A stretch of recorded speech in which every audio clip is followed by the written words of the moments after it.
Then here's our my dad's 1971 Allis-Chalmers 160 that my grandfather bought brand new in 1971 with the loader on it, and it's got some issues right now, like it's getting diesel in the oil. We got to fix that problem, but it's a really nice tractor, runs really good.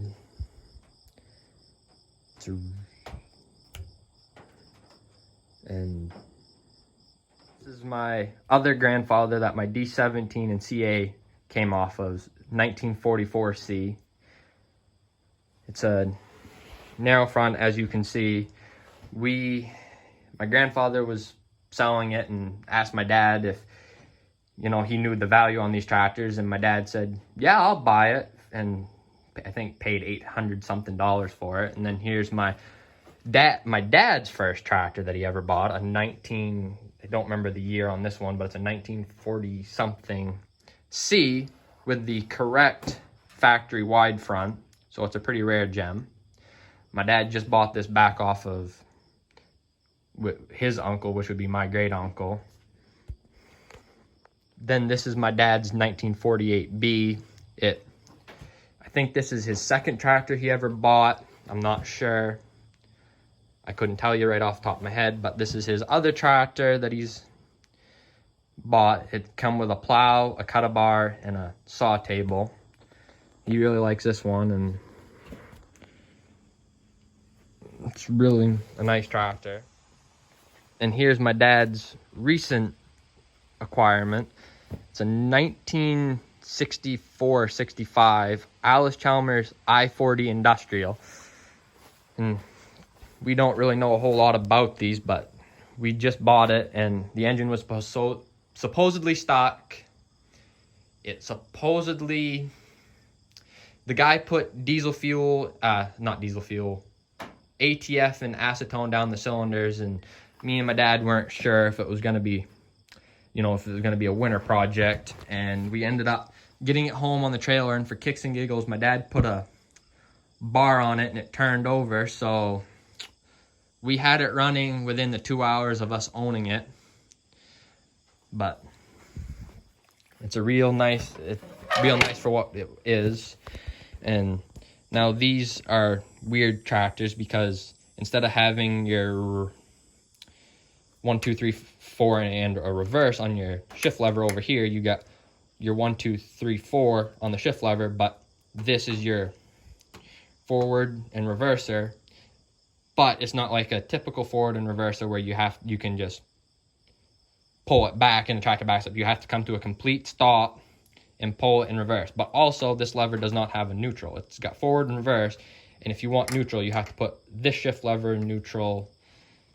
And now, also, I'll make a note of this tractor.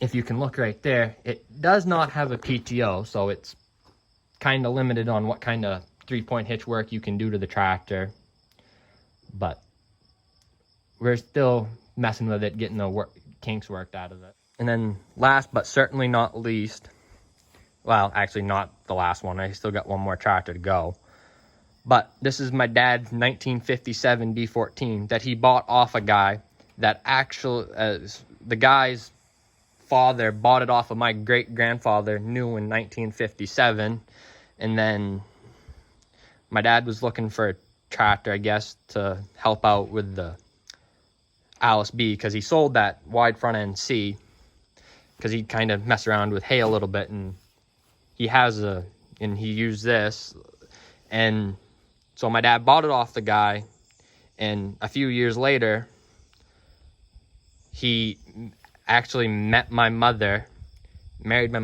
and come to find out, this tractor was sold by my great-grandfather. So that's the story on this thing. It's a real nice tractor. And if you can't quite tell, it's not quite the correct color. That's the paint code that come up in Napa, so it's a little bit off on the correct color, but it's a nice tractor. Then here's the last tractor on the tractor list. I might do an in-depth video on my D17 in the CA. But here's our 1960 Series 1 D15, which is the replacement for that D14. Now, it's, of course, obviously a gasser. I know. But Dad acquired this in 2016, I believe it was. And been a good tractor. I mean, have all the, you know, little things here and there to fix to make it look half decent, like, you know, these side shields, which it's only got this one on this side, doesn't have the one on the other side, doesn't have lights, but we don't do much stuff in the dark with these tractors. Really nice tractor. Now, this isn't the correct style 3-point hitch for it, but it's 3-point hitch. Because with these tractors, I don't care how many people tell me I'm wrong, but everybody always puts a third link too high for these tractors. They really need to be down here, because if you look at the Series 2 D15 with the factory 3-point hitch, or the D17 Series 4 with the 3-point hitch, it's got down here. There's a hole here, here, and here. So it sits low, because like my grandfather's D17 has that same problem. He put 3-point hitch on it and put the top link part way too high. So when you try to bush hog with it, if you wanted your bush hog to set level, you had to crank the third arm out as far as you possibly could, so the back of the bush hog would sit down and be level when you bush hog. And then if you left it that way and picked it up, the tail wheel on the bush hog would still be on the ground. So you'd have to crank it up and shorten it up just as far as it would go. So that's just my opinion, and I'm sticking to it.